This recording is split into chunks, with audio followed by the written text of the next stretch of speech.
નમસ્કાર, mid day news બુલેટિનમાં આપનું સ્વાગત છે. પહેલા જોઈએ બુલેટિનની હેડલાઇન્સ. પ્રધાનમંત્રી નરેન્દ્ર મોદીએ દેશમાં જીએસટીના સફળ અમલ માટે રાજ્યોને આપ્યો શ્રેય. આંતરરાષ્ટ્રીય યોગ દિવસની વિશ્વભરમાં થયેલી ઉત્સાહપૂર્વક ઉજવણીની પણ મન કી બાત કાર્યક્રમમાં કરી વાત. જલિયાવાલા બાગ હત્યાકાંડની વરસી અને આગામી ડોક્ટર્સ ડેનો પણ કર્યો ઉલ્લેખ.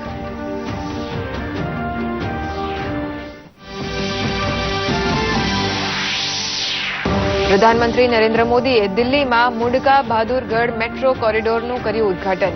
ગઈકાલે મધ્યપ્રદેશમાં ₹8,700 કરોડથી વધુના વિકાસ કામોનું કર્યું લોકાર્પણ. કહ્યું, વિપક્ષ દ્વારા જુઠ્ઠાણું અને ભ્રમ ફેલાવવા છતાં લોકો ભાજપ અને તેની સરકાર પર કરે છે વિશ્વાસ. રાજ્યમાં ચોમાસાનો વિધિવત પ્રારંભ. વહેલી સવારે અમદાવાદમાં મેઘરાજાની પધરામણી.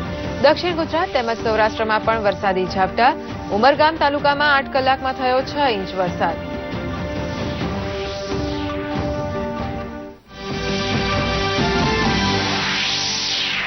સૌરશક્તિને ધનશક્તિમાં પરિવર્તિત કરતી રાજ્ય સરકાર. સૂર્યશક્તિ કિસાન યોજનામાં સૌર ઉર્જા ઉત્પાદન ખેતરમાં જ કરી શકશે ખેડૂત. કેન્દ્ર રાજ્ય સરકારની 60% સબસિડી સાથે 12 કલાક મેળવશે વીજળી અને સરકારને સૌર વીજળી વેચી કરી શકશે કમાણી. અમદાવાદમાં આજથી શરૂ થઈ ભાજપની 2 દિવસીય ચિંતન શિબિર. આગામી લોકસભાની ચૂંટણીની તૈયારીરૂપ શિબિરમાં કેન્દ્રીય મંત્રીઓ સહિત પ્રદેશ ભાજપના હોદ્દેદારો રહ્યા ઉપસ્થિત. આવતીકાલે રાષ્ટ્રીય અધ્યક્ષ અમિત શાહ રહેશે ઉપસ્થિત.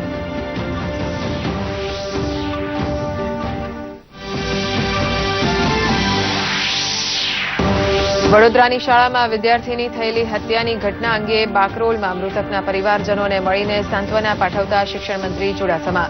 રાજ્ય સરકાર દ્વારા ₹11 લાખની સહાયની પણ કરી જાહેરાત. ફિફા વિશ્વકપ 2018માં આજે ઇંગ્લેન્ડ અને પનામા, જાપાન, સેનેગલ તથા પોલેન્ડ અને કોલંબિયા વચ્ચે થશે ટક્કર. ગઈકાલની મેચોમાં જર્મની, મેક્સિકો અને બેલ્જિયમે મેળવી જીત. અને હવે સમાચાર વિગતવાર જોઈએ તો પ્રધાનમંત્રી નરેન્દ્ર મોદીએ આજે મન કી બાત કાર્યક્રમની 45મી આવૃત્તિમાં ક્રિકેટ, યોગ, સંત કબીર અને ગુરુ નાનક વિશેની વાતોની સાથે જલિયાવાલા બાગ હત્યાકાંડને પૂરા થઈ રહેલા 100 વર્ષ તેમજ જીએસટી સહિતના વિષયો પર વાત કરી હતી. શ્યામાપ્રસાદ મુખર્જીએ ભારતને આગળ ધપાવવા હાથ ધરેલા પ્રયાસોની પણ તેમણે વાત કરી હતી. તો પ્રસ્તુત છે આ વિશેનો એક અહેવાલ. પ્રધાનમંત્રી નરેન્દ્ર મોદીએ મન કી બાત કાર્યક્રમની 45મી કડીનો પ્રારંભ ભારત અને અફઘાનિસ્તાન વચ્ચે રમાયેલી એકમાત્ર ટેસ્ટ મેચથી કર્યો હતો. ખેલદિલી કોને કહેવાય તેની તેમણે વિગતે વાત કરી હતી. भारतीय टीम ने कुछ ऐसा किया जो पूरे विश्व के लिए एक मिसाल है. भारतीय टीम ने ट्रॉफी लेते समय एक विजेता टीम क्या कर सकती है, उन्होंने क्या किया. भारतीय टीम ने ट्रॉफी लेते समय अफगानिस्तान की टीम जो कि पहली बार अंतर्राष्ट्रीय मैच खेल रही थी, अफगानिस्तान की टीम को आमंत्रित किया और दोनों टीमों ने साथ में फोटो ली. પ્રધાનમંત્રીએ તાજેતરમાં વિશ્વભરમાં ઉત્સાહપૂર્વક ઉજવાઈ ગયેલા આંતરરાષ્ટ્રીય યોગ દિવસ વિશે પણ માંડીને વાત કરી હતી. अहमदाबाद का एक दृश्य तो दिल को छूने वाला था. वहां पर लगभग 750 दिव्यांग भाई बहनों ने एक स्थान पर एक साथ इकट्ठे योगाभ्यास करके विश्व कीर्तिमान बना डाला. योग ने जाति, पंथ और भूगोल से परे जाकर विश्व भर के लोगों को एकजुट करने का काम किया है. આગામી 1 જુલાઈએ આવનારા ડોક્ટર્સ ડે વિશે વાત કરતા પ્રધાનમંત્રીએ જણાવ્યું હતું કે ડોક્ટર્સ આપણને પુનર્જન્મ આપે છે. भारतीय डॉक्टरों ने अपनी क्षमता और कौशल से पूरे विश्व में अपनी पहचान बनाई है. मेडिकल प्रोफेशन में महारत, हार्ड वर्किंग के साथ साथ हमारे डॉक्टर्स कॉम्प्लेक्स मेडिकल प्रॉब्लम्स को सॉल्व करने के लिए जाने जाते हैं. પ્રધાનમંત્રીએ સંત કબીર તથા ગુરુ નાનક દેવને પણ મન કી બાતમાં યાદ કર્યા હતા. आप लोग जानते हैं कबीरदास जी मगहर क्यों गए थे.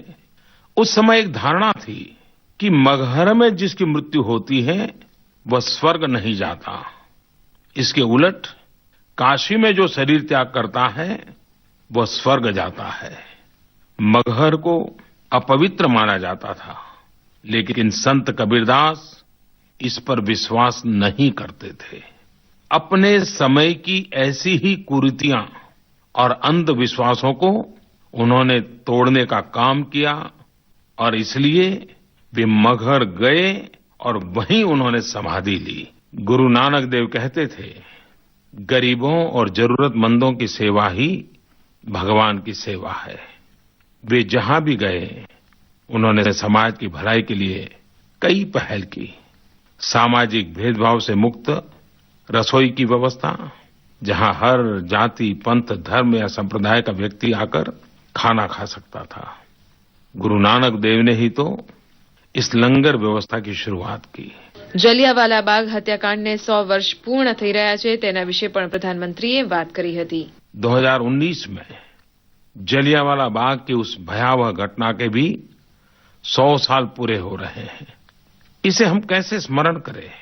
हम सब इस पर सोच सकते हैं, लेकिन इस घटना ने जो अमर संदेश दिया उसे हम हमेशा याद रखें कि हिंसा और क्रूरता से कभी किसी समस्या का समाधान नहीं किया जा सकता। પ્રધાનમંત્રીએ શ્યામા પ્રસાદ મુખર્જીએ દેશના ઉત્કર્ષ માટે લીધેલા પગલાંની વાત કરી હતી। डॉक्टर श्यामा प्रसाद मुखर्जी के लिए जो सबसे महत्वपूर्ण बात थी वह थी भारत की अखंडता और एकता, और इसी के लिए 52 साल की कम उम्र में ही उन्होंने अपनी जान भी गंवानी पड़ी। आइए हम हमेशा डॉक्टर श्यामा प्रसाद मुखर्जी के एकता के संदेश को याद रखें। બેંગલુરુમાં યુવાનોએ ખેડૂતોને મદદરૂપ થવા હાથ ધરેલા નવતર પ્રયોગની પણ પ્રધાનમંત્રીએ વાત કરી હતી। इन प्रोफेशनल इंजीनियर टेक्नोक्रेट के द्वारा किसानों को ट्रेनिंग दी जाने लगी। पहले जो किसान अपने खेतों में एक ही फसल पर निर्भर हुआ करते थे, उपज भी अच्छी नहीं होती थी और मुनाफा भी ज्यादा नहीं होता था, आज वे न केवल सब्जियां उगा रहे हैं और बल्कि अपनी सब्जियों की मार्केटिंग भी ट्रस्ट के माध्यम से करके अच्छे दाम पा रहे हैं। દેશમાં જીએસટીના અમલને પૂરા થઈ રહેલા 1 વર્ષની વાત કરતા તેની સફળતાનો શ્રેય પ્રધાનમંત્રીએ રાજ્યોને આપ્યો હતો। One nation one tax reform, इसके लिए अगर मुझे सबसे ज्यादा किसी को क्रेडिट देनी है तो मैं राज्यों को क्रेडिट देता हूं। जीएसटी कोऑपरेटिव फेडरलिज्म का एक बेहतरीन उदाहरण है। जीएसटी से पहले देश में 17 अलग अलग प्रकार के टैक्स हुआ करते थे, लेकिन इस व्यवस्था में अब सिर्फ एक ही टैक्स पूरे देश में लागू है।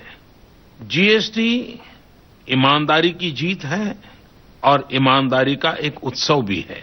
પ્રધાનમંત્રી મોદીએ વિડીયો કોલ્સ દ્વારા વિડીયો બ્રિજના માધ્યમથી સરકારની કલ્યાણ યોજનાઓના લાભાર્થીઓ સાથે થયેલી વાતનો ઉલ્લેખ પણ કર્યો હતો। દૂરદર્શન સમાચાર, અમદાવાદ। પ્રધાનમંત્રી નરેન્દ્ર મોદીએ આજે રેડિયો પર મન કી બાત કાર્યક્રમમાં વિવિધ વિષયો અંગે વાત કરી હતી અને અમારા સંવાદદાતા દેવશી વરોતરિયાએ તેના વિશે લોકોના પ્રતિભાવો જાણવાની કોશિશ કરી હતી। આપણા માનનીય વડાપ્રધાન નરેન્દ્રભાઈ મોદી આખી ટીમને લઈ અને આપણા ભારત દેશને ખૂબ આગળ વધે એનો વિકાસની અંદર ખૂબ જ પ્રગતિના પંથે લઈ ગયા છે। એ સ્વચ્છ ભારત અભિયાન લગભગ ગાંધીજીએ શરૂ કર્યું, ત્યાર પછી ઘણા બધા વડાપ્રધાન આવ્યા પણ કોઈ આ વિષય પર ધ્યાન ના આપ્યું, પણ માનનીય શ્રી વડાપ્રધાન નરેન્દ્રભાઈ મોદીએ સ્વચ્છ ભારતને 15મી ઓગસ્ટ 2014ના દિવસે એક સ્વપ્ન તરીકે જાહેર કર્યું અને બહુ જ બધી કરોડો આંખોએ એ સ્વપ્ન એમની સાથે જોયું। નરેન્દ્ર મોદીજીના આયા પછી યોગનું મહત્વ વધારે થઈ ગયું છે। આજકાલ લોકો જીમ કરતા પણ વધારે યોગ કરે છે। માનનીય વડાપ્રધાનના આ વિચારોને ખૂબ જ બિરદાવું છું અને એને સમર્થન આપું છું અને આ જે આઈટી ઇન્ફોર્મેશન ટેકનોલોજી જેના દ્વારા મુખ્યમંત્રી, વડાપ્રધાન, સમસ્ત ભારતના બધા વડાઓ આના સંદર્ભમાં બધા દરેક વ્યક્તિની સાથે જોડાઈ રહ્યા છે। 6 જુલાઈએ માન્ય શ્રી શ્યામા પ્રસાદ મુખર્જીની જન્મ જયંતિ હોવાના નાતે તો તેઓએ શ્યામા પ્રસાદ મુખર્જીને યાદ કરીને અને તેમના બલિદાનને યાદ કરીને અમને વાત કરી છે કે શ્યામા પ્રસાદ મુખર્જીએ નાની ઉંમરમાં 52 વર્ષની ઉંમરમાં જ પોતાનો દેહ ત્યાગ કરી પણ દેશ માટે એમને નાની ઉંમરથી જ કામ ચાલુ કર્યું હતું। ડોક્ટર્સ ડે છે તે ખરેખર બહુ યાદગીરી તો એમને યાદ કર્યા છે। આજે આપણે જોઈએ છીએ કે સમાજમાં અને આપણા દેશમાં ડોક્ટર એ ભગવાનનું બીજું સ્વરૂપ ગણાય છે. પ્રધાનમંત્રી નરેન્દ્ર મોદીએ શનિવારે મધ્યપ્રદેશની મુલાકાત લેતા સ્વચ્છતા અભિયાન અંતર્ગત ઉત્કૃષ્ટ રાજ્યો અને શ્રેષ્ઠ મહાનગરોને સ્વચ્છતા પુરસ્કાર એનાયત કર્યા હતા. પ્રધાનમંત્રીએ આ પ્રસંગે સ્વચ્છતા અભિયાનને મળેલી સફળતા અને લક્ષ્યાંકોની વિગતે વાત કરી હતી. પ્રસ્તુત છે એક અહેવાલ. પ્રધાનમંત્રી નરેન્દ્ર મોદીએ જણાવ્યું છે કે એનડીએ સરકાર મહાનગરો માટે 5 મોટા કાર્યક્રમો પર કાર્ય કરી રહી છે. સ્વચ્છ ભારત મિશન અને સ્માર્ટ સિટી જેવી આ યોજનાઓ ભારતના નિર્માણમાં મહત્વની ભૂમિકા નિભાવી રહી છે. શનિવારે મધ્યપ્રદેશ પહોંચેલા પ્રધાનમંત્રી નરેન્દ્ર મોદીએ સ્વચ્છ સર્વેક્ષણ 2018 પુરસ્કારોનું વિતરણ કર્યું હતું. પ્રધાનમંત્રીએ દેશના સૌથી સ્વચ્છ શહેર ઇન્દોર અને ઉત્કૃષ્ટ દેખાવ કરનારા રાજ્યોને પુરસ્કૃત કર્યા હતા. દેશના 434 શહેરોમાં ઇન્દોરે સ્વચ્છતામાં પ્રથમ ક્રમાંક સતત બીજી વાર પણ જાળવી રાખ્યો છે.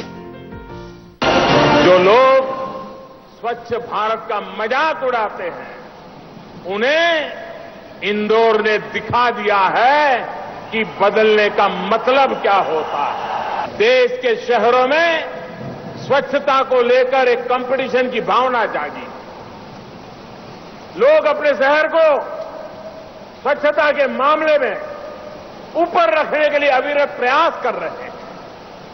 रैंकिंग को तय करने के लिए लोगों की भागीदारी निरंतर बढ़ रही है. સ્વચ્છતાની આ સ્પર્ધામાં બીજું સ્થાન ભોપાલ અને ત્રીજું સ્થાન ચંદીગઢને પ્રાપ્ત થયું છે. પ્રધાનમંત્રીએ જણાવ્યું કે પૂજ્ય ગાંધી બાપુની 150મી જયંતિએ આ સપનું પૂરું કરીશું. महात्मा गांधी की 150वीं जयंती पर स्वच्छ भारत का सपना अब बहुत दूर नहीं है. ये सपना पूरा होगा और हम सब मिलकर के इसे पूरा करेंगे. बीते 4 वर्षों में देश में शहरों और गांवों को मिलाकर 8 करोड़ 30 हजार से ज्यादा शौचालयों का निर्माण किया गया. પ્રધાનમંત્રીએ આ પ્રસંગે મધ્યપ્રદેશ શહેરી વિકાસ મહોત્સવ અંતર્ગત સ્વચ્છ ઇનોવેશન બેસ્ટ પ્રેક્ટિસ અને એન્ટરપ્રિન્યોર એવોર્ડ પણ આપ્યા હતા. સ્વચ્છ ભારત અભિયાનની આ સફળતા પ્રધાનમંત્રીની એ ઝુંબેશનો ભાગ છે કે જે ન્યૂ ઇન્ડિયા મિશનની સાથોસાથ દેશને વિકાસની તેજ રફતારમાં સામેલ કરવા કાર્યરત છે. દૂરદર્શન સમાચાર, અમદાવાદ. પ્રધાનમંત્રી નરેન્દ્ર મોદીએ આજે વિડીયો કોન્ફરન્સની મદદથી દિલ્હીમાં 11.2 કિલોમીટર લાંબી મુંડકા બહાદુરગઢ મેટ્રો કોરિડોરનું ઉદઘાટન કર્યું હતું. આ પ્રસંગે તેમણે જણાવ્યું હતું કે તેમની સરકાર દેશમાં સુવિધાપૂર્ણ અને સામાન્ય માનવીને પરવડી શકે તેવી શહેરી પરિવહન સેવા અમલમાં મૂકવા પ્રયત્નશીલ છે. તેમણે જણાવ્યું હતું કે ન્યૂ ઇન્ડિયાને નવી અને સ્માર્ટ માળખાકીય સુવિધાની પણ જરૂર છે. તેમની સરકાર માર્ગ, રેલવે, હાઈવે, એરવે, જળમાર્ગ અને આઈવે ઉભા કરવા માટે પ્રયત્નશીલ છે.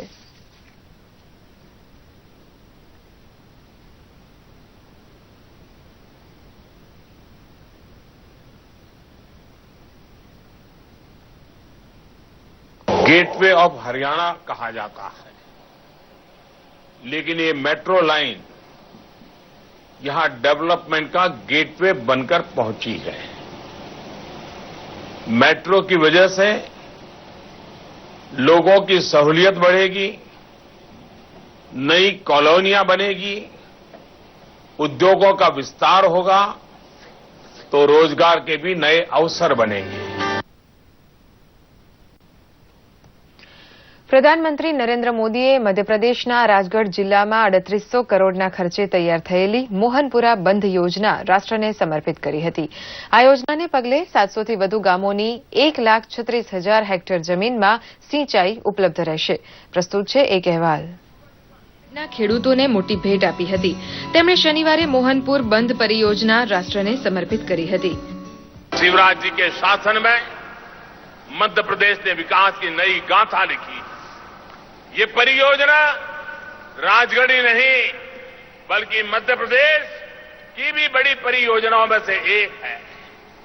साथियों, इस प्रोजेक्ट से 750 गांव के किसान भाई बहनों को सीधा लाभ होने वाला है.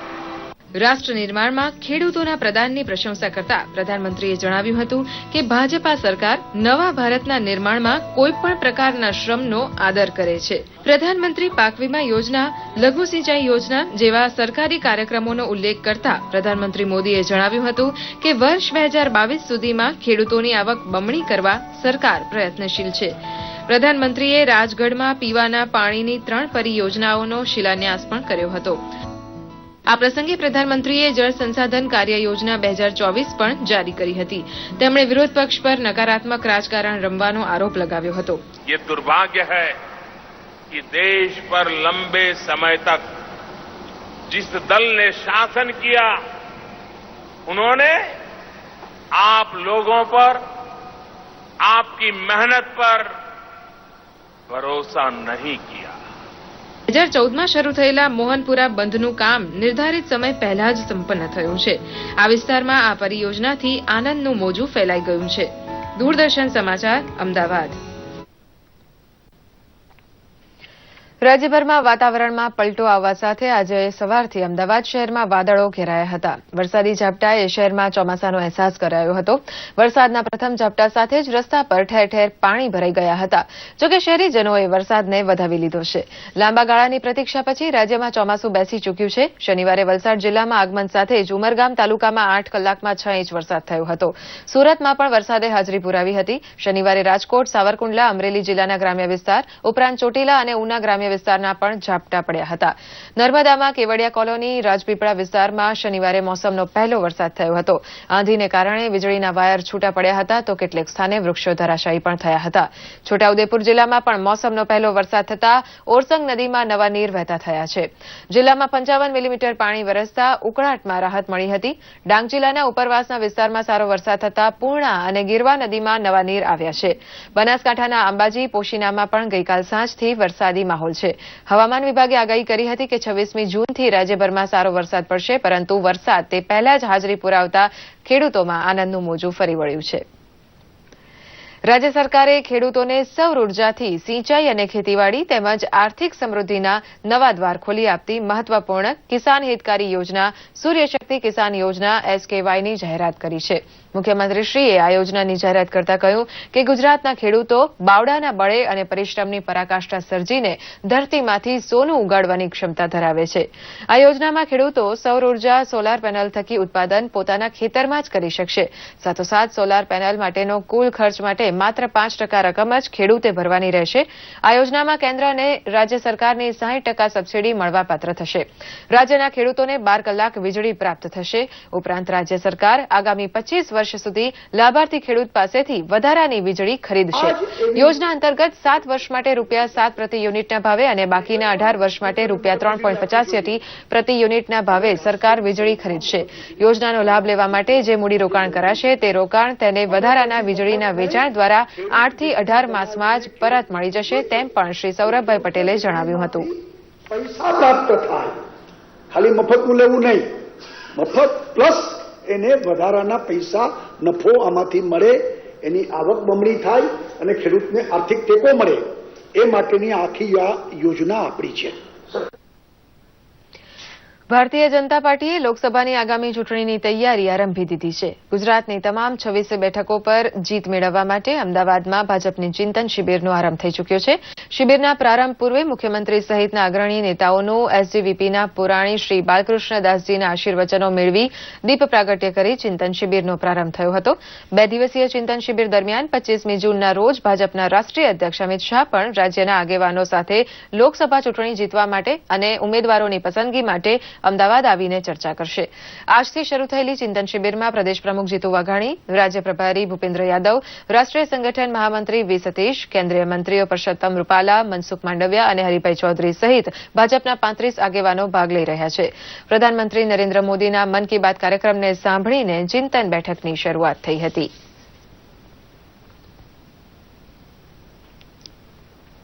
સંગઠનાત્મક પણ વિષયો આવશે.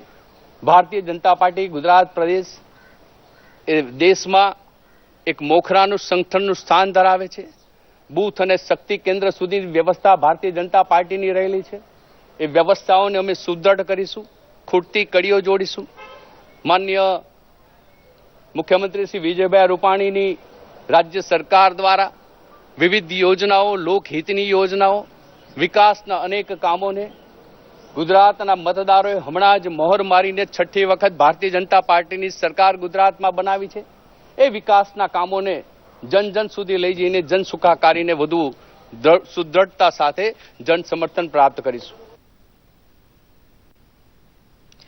સ્વર્ગસ્થ ડોક્ટર શ્યામા પ્રસાદ મુખર્જીની પુણ્યતિથિ નિમિત્તે કોબા ગામે એક નવતર કાર્યક્રમનું આયોજન થયું હતું. આ પ્રસંગે દેશની રક્ષા કરતા શહીદ થયેલા બગદાણાના શહીદ દેવાભાઈ પરમાર અને આતંકવાદીઓ સાથેની અથડામણમાં શહીદ થયેલા સીઆરપીએફના જવાન દિનેશ બોરશેના માતા પિતાનું સન્માન કરાયું હતું. શહીદોના માતા પિતાને આર્થિક પુરસ્કારથી પણ નવાજવામાં આવ્યા હતા. કોબા ગામના સરપંચ યોગેશભાઈ ન્યાયી, ગ્રામજનો, ગાંધીનગર દક્ષિણના ધારાસભ્ય શંભુજી ઠાકોર અને ગાંધીનગર કલેક્ટર ડાગુર પણ આ પ્રસંગે ઉપસ્થિત હતા. ગ્રામજનોના સહયોગથી આયોજિત આ કાર્યક્રમે દેશભાવના જગાવી હતી. મારો દીકરો જમ્મુ કાશ્મીરમાં શહીદ થઈ ગયો. મને અમને સહાય આપી છે, અમે બહુ ખુશી થઈ ગયા છે. અમને પછી આપ્યા કે કોબા ગામથી અમને અભિમાન મળ્યો એ બહુ ગર્વની વાત છે. આર્થિક સહાય અમને આપી છે. કોબા ગામજનોએ ભેગા થઈને 2 શહીદ પરિવારો હતા એ પરિવારોને આર્થિક મદદ કરી છે. રાષ્ટ્ર ભાવના માટે શ્યામા પ્રસાદ મુખર્જીએ જે બલિદાન આપ્યું હતું એ બલિદાન દિવસને ઉજવવાનું જ્યારે નક્કી કરવામાં આવ્યું છે ત્યારે આજે કોબા ગામને હું આવા સુંદર મજાનો કાર્યક્રમ કરવા માટે ખૂબ ખૂબ અભિનંદન આપું છું. આ ઇનિશિયેટિવમાં જે શહીદના પરિવારજન જે છે એમને નાણાકીય સહાય પૂરી પાડી છે. એક જરૂરી હોય છે જ્યારે એ ન હોય દુનિયામાં, અને આજે આપણે દેશ માટે જે કરેલી સેવા જે છે એનું એક નાનકડા પુરસ્કાર રૂપે આ ખૂબ જ સુંદર મજાનો ગામના લોકોએ વ્યવસ્થા કરી. આપણા દેશમાં આપણે સુરક્ષિત છીએ અને આપણા કોઈનો દીકરો, કોઈની માતા, કોઈના પિતા આપણા લશ્કરમાં શહીદ થઈ જાય અને એમના ગરીબ પરિવારોને આપણે ગામમાંથી ફાળો એકઠો કરી સ્કૂલના અમે કોબા, રાયસણ, ગાંધીનગર, ભાટ 15 ગામના બાળકોનો એમને ફાળો 25,000 એકઠો કર્યો. અમે કોબા ગામના સરપંચ અને સહકારથી ગ્રામજનોનો એકઠા કરી મને ખૂબ જ આનંદ અને ગૌરવની લાગણી છે. વડોદરાની શાળામાં બાકરોલ ગામના વિદ્યાર્થી ભગાભાઈ તડવીની હત્યા થઈ હતી. શિક્ષણ મંત્રી ભૂપેન્દ્રસિંહ ચુડાસમાએ બાકરોલ પહોંચીને દેવ તડવીના પરિવારજનોને મળી સાંત્વના આપી હતી. શિક્ષણ મંત્રીએ સ્વર્ગસ્થ દેવ તડવીના પિતાને વડોદરા શિક્ષક સંઘ તરફથી મળેલા રૂપિયા 2 લાખનો ચેક અર્પણ કર્યો હતો. તેમણે જાહેરાત કરી હતી કે રાજ્ય સરકાર તરફથી પણ નિયમ મુજબ રૂપિયા 11 લાખની સહાય તબક્કાવાર આપવામાં આવશે. પરિવારમાં એક દીકરો અને એક દીકરી હતા, હવે માત્ર દીકરી જ છે. સાંસદ દિલીપભાઈ પટેલ, ગામના આગેવાનો અને કલેક્ટર દિલીપ રાણા સહિતના અધિકારીઓ પણ આ પ્રસંગે તેમની સાથે ઉપસ્થિત હતા.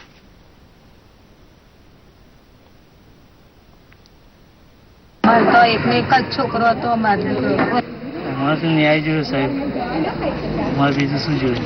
જે રીતે અમાનવીય રીતે ક્રૂર હત્યા થઈ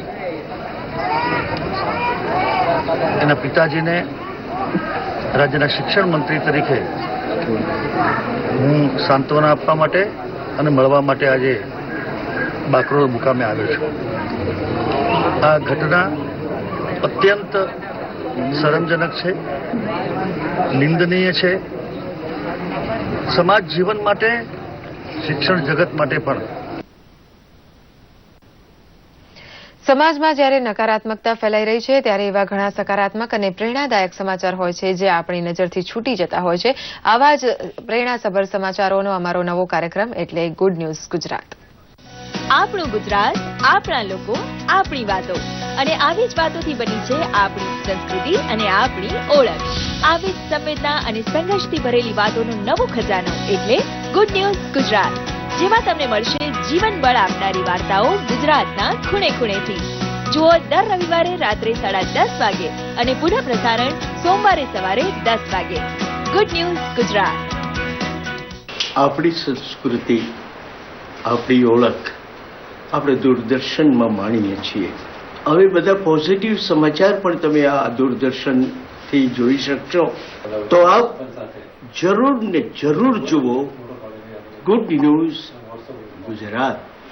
જુઓ દર રવિવારે રાત્રે 10:30 વાગે અને પુનઃ પ્રસારણ સોમવારે સવારે 10 વાગે. Good news Gujarat. અને વાત કરીએ ફિફા વિશ્વકપ 2018ની તો શનિવારે સ્વીડન સામે રમાયેલા મુકાબલાને જર્મનીએ 2-1થી જીતી લીધો હતો. આ સાથે નોકઆઉટ રાઉન્ડમાં પહોંચવાની જર્મનીની આશા જીવંત થઈ છે. શનિવારે ગ્રુપ એફમાં રમાયેલા એક બીજા મુકાબલામાં મેક્સિકોની વિજય રફતાર જારી હતી. મેક્સિકોએ દક્ષિણ કોરિયા સામે 2-1થી શાનદાર વિજય મેળવ્યો હતો અને શનિવારે એક અન્ય મુકાબલામાં બેલ્જિયમે ટ્યુનિશિયાને 5-2થી પરાજિત કર્યું હતું. અને હવે જોઈએ સોશિયલ મીડિયામાં ટ્રેન્ડ થયેલા કેટલાક સમાચારોનો અમારો ખાસ રિપોર્ટ.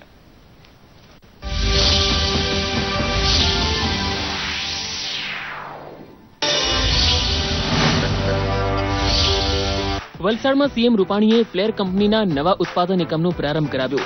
ફ્લેર કંપનીના નવા ઉત્પાદન થકી સ્થાનિકોને રોજગારી મળશે, જેના ફોટો મુખ્યમંત્રી વિજય રૂપાણીએ પોતાના ફેસબુક પેજ પર મૂક્યા છે. તેમણે લખ્યું છે કે ગુજરાતમાં ઉદ્યોગો માટે ફ્રેન્ડલી વાતાવરણ છે. ઇન્ડસ્ટ્રીયલ પોલિસી અને શાંતિ ઉદ્યોગો માટે મહત્વના પાસાઓ છે, જેના કારણે ઉદ્યોગકારો ગુજરાત આવી રહ્યા છે. એફડીઆઈમાં ગુજરાત પ્રથમ છે. આવનારા દિવસોમાં એપરલ ગાર્મેન્ટ પોલિસીની પણ જાહેરાત કરવામાં આવશે. રેલવેનું વિદ્યુતીકરણ ડીઝલની કરે છે બચત, જેનાથી વિદેશી મુદ્રા ભંડારની બચત થાય છે અને સાથે જ પર્યાવરણને સ્વચ્છ રાખવામાં પણ યોગદાન આપે છે. રેલમંત્રીએ ટ્વિટર પર આ ટ્વીટ કરતા વધુમાં લખ્યું છે કે વર્ષ 2013-14ની બરાબરીમાં વર્ષ 2017-18માં રેલવેએ 6 ગણાથી વધુ વિદ્યુતીકરણ કર્યું છે, જે રેલવેની કાર્યશૈલીમાં આવેલા બદલાવને દર્શાવે છે. સાઉદી અરબમાં હવે આજથી મહિલાઓ ચલાવી શકશે ગાડી. થોડા સમય પહેલા જ સાઉદીના પ્રિન્સે મહિલાઓના ગાડી ચલાવવા પર પ્રતિબંધ હટાવવાનો ઐતિહાસિક નિર્ણય લીધો. દુનિયામાં એકમાત્ર સાઉદી અરબ એવો દેશ હતો કે જ્યાં મહિલાઓને કાર ચલાવવા પર પ્રતિબંધ હતો. તાઇવાનમાં યોજાયેલ બોટ ફેસ્ટિવલનો વિડીયો સોશિયલ મીડિયામાં અને યુટ્યુબ પર જોવાઈ રહ્યો છે, જેમાં એથ્લીટોએ તાઇવાનની કલંગ નદીમાં 1640 ફૂટ સુધી બોટ દોડાવી સ્પર્ધામાં ભાગ લીધો હતો. આ સ્પર્ધાને જોવા માટે મોટી સંખ્યામાં લોકો પણ ઉમટ્યા હતા. સોશિયલ મીડિયા ડેસ્ક, દૂરદર્શન સમાચાર, અમદાવાદ.